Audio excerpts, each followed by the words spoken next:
Get in the know. Nonstop Vikings talk. It's Purple Daily on Score North and ScoreNorth.com. Purple Daily, presented by Surly Brewing Company. I'm extremely confident. I'm confident enough to go up and make a play. I always tell Kirk, if you see me over there one-on-one, give me the opportunity to go up and make a play. I see the ball, he don't. So me going up and making a play for the team, that's what I let her do. Yeah, we went over some of those Justin Jefferson stats on the State of the Offense episode earlier this week. PFF has him as the number 1 graded receiver in man coverage. Actually, number 2 behind Cooper Kupp, and he's number 1 in the slot. So when he says, if you see me over there one-on-one, throw it to me, I agree.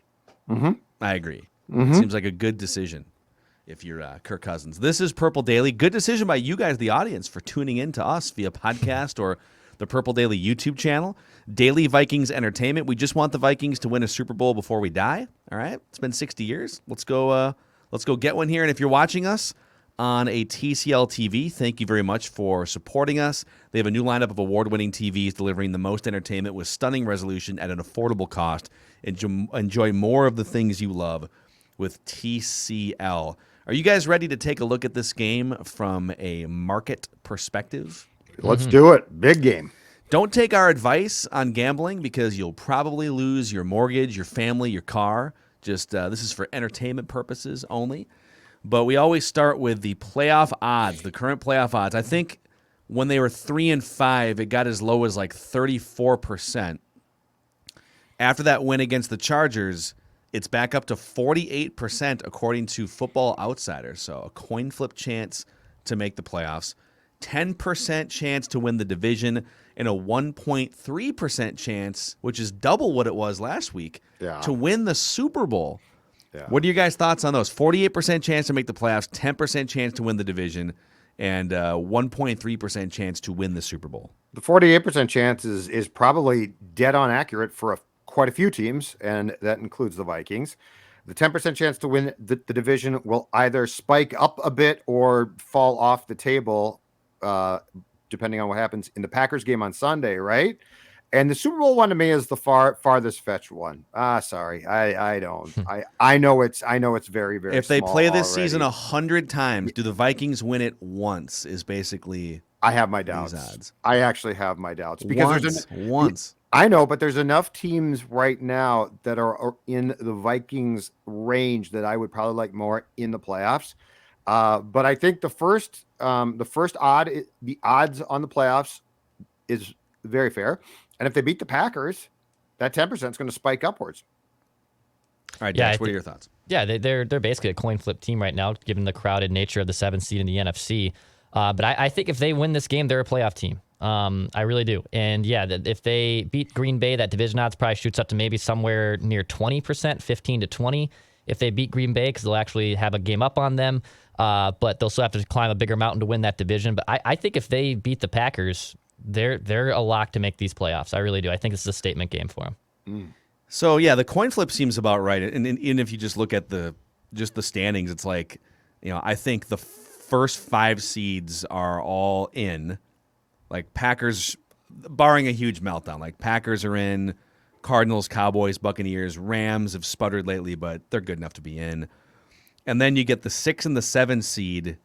The Saints are 5-4. Panthers are 5-5. Vikings are a game back of the 6 seed, half game back of the 7 seed. So yeah, like even if they lose to the Packers, they're really still in it to make the 7 seed because there aren't 7 ironclad teams in the NFC. Let's talk more about the teams they are fighting against here. So let's eliminate the 5 top teams and just look at the 6 and 7 seed right now. Those are the 2 wild card spots up for grabs. You got the 5-4 Saints and the 5-5 Panthers in those spots right now.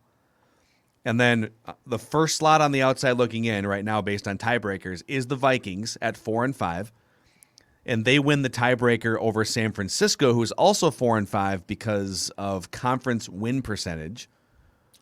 So you got Vikings, Niners tied at 4-5. And then you got the Eagles and the Falcons both at 4-6. Yep. Washington The Giants and the Seahawks and the Bears all at 3-6. None of those teams are out of it. The 3-6 teams are, a game and a half back right now.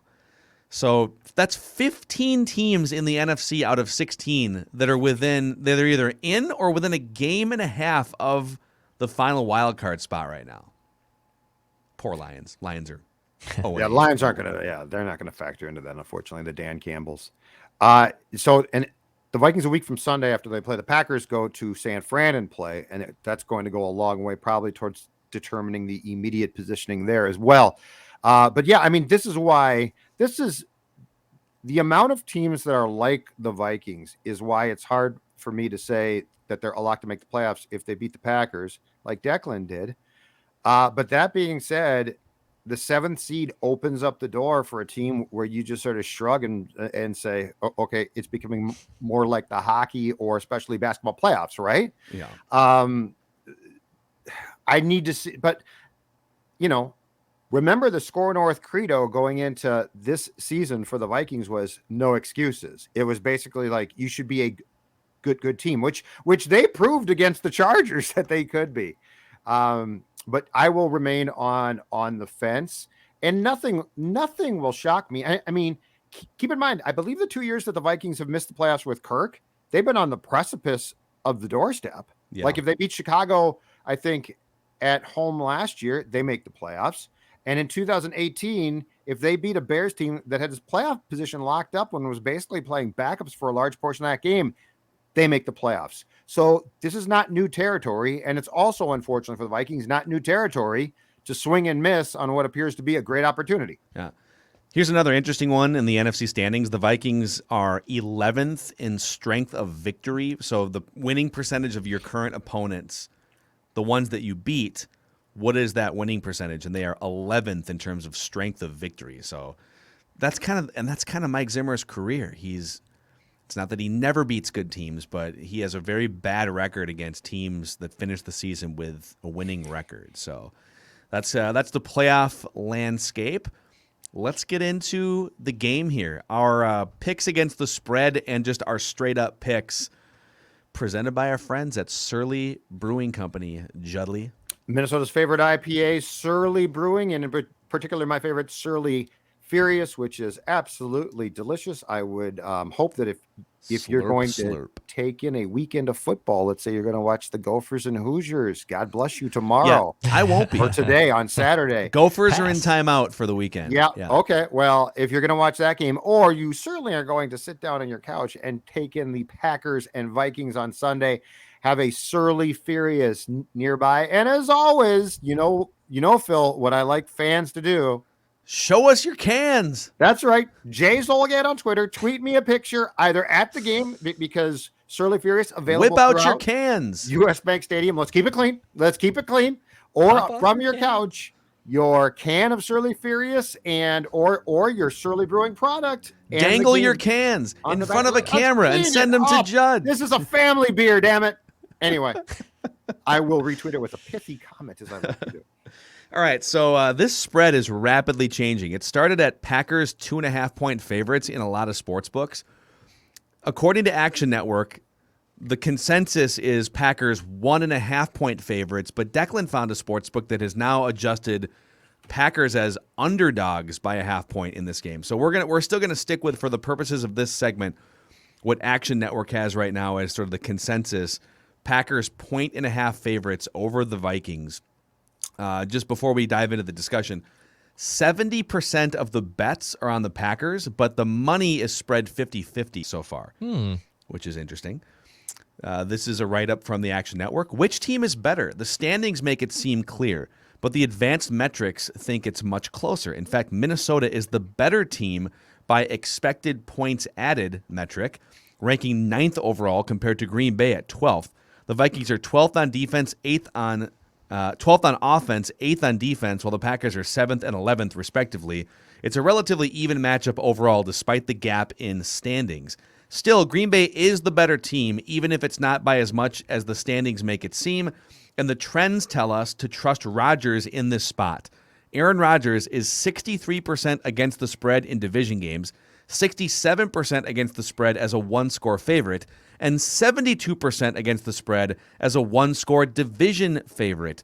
This trend also tells you not to trust Kirk and Mike when the spread is a field goal or below. They're an ugly 5-13 against the spread when it's a field goal or below, covering only 28% of the time. Wow. I'll give you one more nugget here. Just some great stuff here. Stuckey writes, he's one of the prominent sports betting authorities, backing Zimmer as an underdog has historically turned a nice profit for bettors. This is sort of on the other side. Zimmer is 61% against the spread as an underdog, making him the 7th most profitable coach out of 137 since 2013. He also has a 68% cover mark against teams that have won at least 2/3 of their games, which the Packers have. So that's getting really granular. But when Zimmer is facing really good teams as an underdog, he covers the spread 70% of the time. And in this case, the spread is 1.5, which means you're probably picking a winner, right? Pick 'em. So all of that said, let's start with Declan and work our way around here. The Packers are 1.5 point favorites over the Vikings. I'm guessing we're just picking who wins the game, unless you guys want to sharpen the pencil that far. So go ahead. The Vikings win this game. I really do think so. I think the Vikings get right here. Zimmer has held Aaron Rodgers in check before. Rodgers has carved him up before, but in general, he's cooked up enough stew sometimes to keep him at bay. You are without Danielle Hunter. That's a big loss. But I think the Vikings get right at home here. Yeah, they have not played well at US Bank Stadium this season, even dating back to 2020. But I think the Vikings get a big statement win here. It's about time, even though we got our hopes up a little bit after the Chargers, the Vikings just have a clamps down win. The only win they have like that this season is against Seattle, where they really just beat up on them. I think this is a big-time performance, and they beat the Packers soundly at US Bank Stadium. That's where I'm at. Judd? I'm drinking the Kool-Aid. I'm not drinking the Kool-Aid, but I think that the Vikings win. And I think that there's a very good chance that if indeed Aaron Rodgers with his bad toe starts this game, he doesn't finish it. The Packers are 3.5 games up in the division on the Vikings, which is a pretty comfortable lead. And I don't think we're talking enough about what the philosophy in Green Bay is going to be about this game. It's a division game. It's a rival. You'd like to win. But teams that usually have quarterbacks like Rodgers are more concerned about the long play. And if you play him in this game and his toe is bad, I mean, if turf toe, I'm told, is extremely painful and a huge problem. So let's say it's turf toe or something like that. And you're like, you know what? It's Vikings week. Let's just play him. That seems to me to be, especially at Aaron's age, an incredibly short-sighted move. With the division lead that they currently have, I think there's a chance the Packers are going to make the playoffs. And the most important thing is to make the playoffs. And then when those arrive, teams like this like to feel like, okay, we've got a chance to now make the Super Bowl, right, Phil? So I think the Vikings win. I also am not going to be surprised if the Packers don't put nearly as much influence on this game as the Vikings do, because of the fact that I think that they are a playoff lock right now. Wow. You guys have already taken it to a certain point here. I'm going to go a step further, and we don't do this on the show here. Maybe we should do like some sort of stone cold, ironclad lock prediction here. But if we did do a stone cold Steve Austin 316 ironclad prediction here, I guarantee you the Vikings are going to win this game on Sunday, boys. You're going Joe Willie Mark Namath? it down. I am guaranteeing Joe Willie Namath. Wow. Guaranteeing the Vikings win this game. All right, couple things, all right? That's right. There you go. I am stone cold Steve Austin locking this game here. So two things. Forget about all the different injury reports. Should the Vikings throw deep, be aggressive? There's two things to point to here. Number one, the Packers are 9-1 this season against the spread. Right at the end of the year, the best teams against the spread are like 10, 11, or 12 wins, and then the subsequent losses. So they're going to lose several games against the spread anyways the rest of the season. This seems like a really good opportunity to hang a second loss against the spread. But also, Judd touched on it. The Packers don't really need this game. Aaron Rodgers' toe is sore. Not that they're not going to go out and try. Like, they would love this game because it basically ices the division, but they don't need this game. The Vikings need this game. Like, if they drop to 4-6, they're not completely out of it because the NFC has a garbage pile at the bottom, like the 7 seed going down. But this is a desperation sort of season on the line game for the Vikings.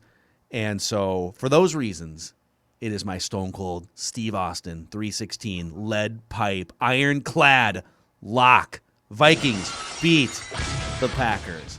That's right. My D-Generation X crotch chop pick of the week. Just you got no words? Zim. Zim Zim. agrees. Got it. Okay. He's celebrating. He's like, yeah, Phil. Yeah, you're right. What's the look on his face there? He's pissed. He's always, it's Mike Zimmer. He's always pissed. It's his foundation. He approved this. He's always mad, remember? Defense. Defense. No, Mike, it's not the Timberwolves game. All right, let's keep going here. 47.5 is the over-under for this game. Do you think these two teams combine for 47.5 points? Ooh, that's an interesting one. So the Packers defense is really good. They're a little banged up. I think for the first time, I'm going to go under. I think they're not going to get to that. I think that these defenses are good enough. Again, there's questions about who's going to start a quarterback, in my opinion, for Green Bay, or at least play the majority of the game. Vikings offense hopefully has found its mojo and been unleashed, but I'm not convinced of that. I will go under. I'll go over. Okay. I'll go over. I think you're going to have a couple haymakers between Rodgers and Cousins here. So I think it's going to be over. Slam me that over. I want to see some touchdowns here.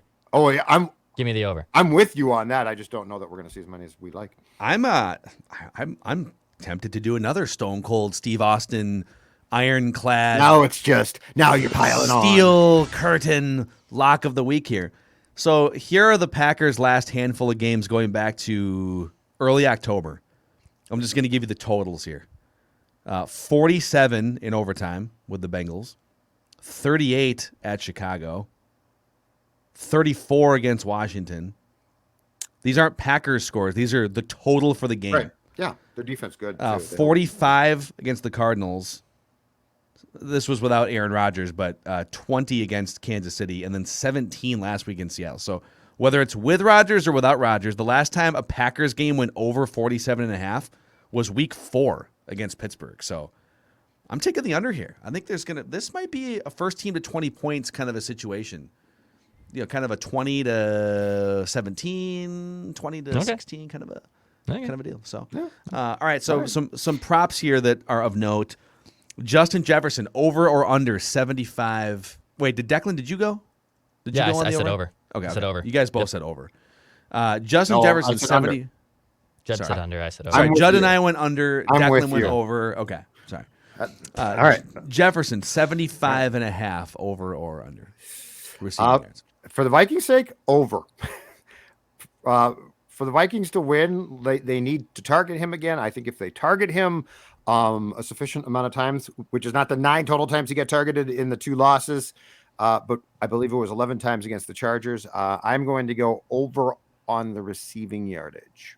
Always over. I never even want to say under with Justin Jefferson, 75 yards. Want to speak it into existence? Yes. I'm with you. Let's Over. speak it. Let's speak it. I'm over. Thielen's at 58.5. Interesting. I think that's an easy over.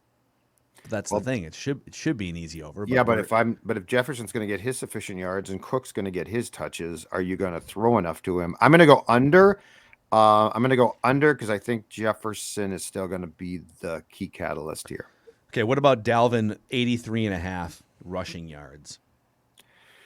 Feels like it should be over, right? My write that down was I think he's going to have 100 or more yards. Green Bay is 3rd in the league defensively in points against and in total defense, and I believe they're high in passing defense like the Chargers were. And their rushing defense, I think, is more towards the middle of the pack. I'm going over for Dalvin Cook. I'll go under. I'll go under. I think Dalvin gets stuffed the line a little bit there. He might have a productive day, but I don't think he gets over 83 rushing yards. I'll take the under. I'm going over here. I think this is a classic Dalvin, 127 yards, maybe a couple touchdowns kind of a situation. I think they pound the rock to Dalvin here. Kirk Cousins, 267.5. Over for me. Under. Yeah, this feels That's a like tough one. That's a good number. Go to Jefferson as often as you can, but this feels like a pounded to Dalvin kind of a game. Yeah, I agree. All right, Rodgers, 270.5. Under. I'm going under too. Yeah, under. I'll take the under there. He might not even play the whole game. Jordan Love, 325. Jordan Love. Jordan Love, 325. 406. It's the Jordan Love game. Cooper Rush, Jordan Love, they just keep coming at you. Matt Moore a few years back. God. Dude, it is a weird list. Matt Moore, Cooper Rush. Did Brett Hundley ever beat the Vikings in the Mike Zimmer era? I don't think so. I don't think so. I think they beat the Packers, both those. Yeah, no, I don't think he did. The Bears had a slap. Caleb Haney. Yeah. And Chase Daniel. No, Chase Daniel. I don't Chase think Daniel. Caleb Haney beat him, but yeah. Oh, that's right. Chase That's Daniel. right. That's right. Yeah. Slappy, though. True slappy. Slappy. That's a real slappy. Chase Daniel. All right, boys. Those are your predictions for the game here. And don't forget, right after the game is over, it's Vikings Vent Line on the Purple Daily YouTube channel, presented by Surly Brewing Company, the most fan-friendly, interactive show in Minnesota sports. Thank you guys for hanging out with us. We just want the Vikings to win the Super Bowl. That's all we want. Take a step forward, Vikes. All right, see ya.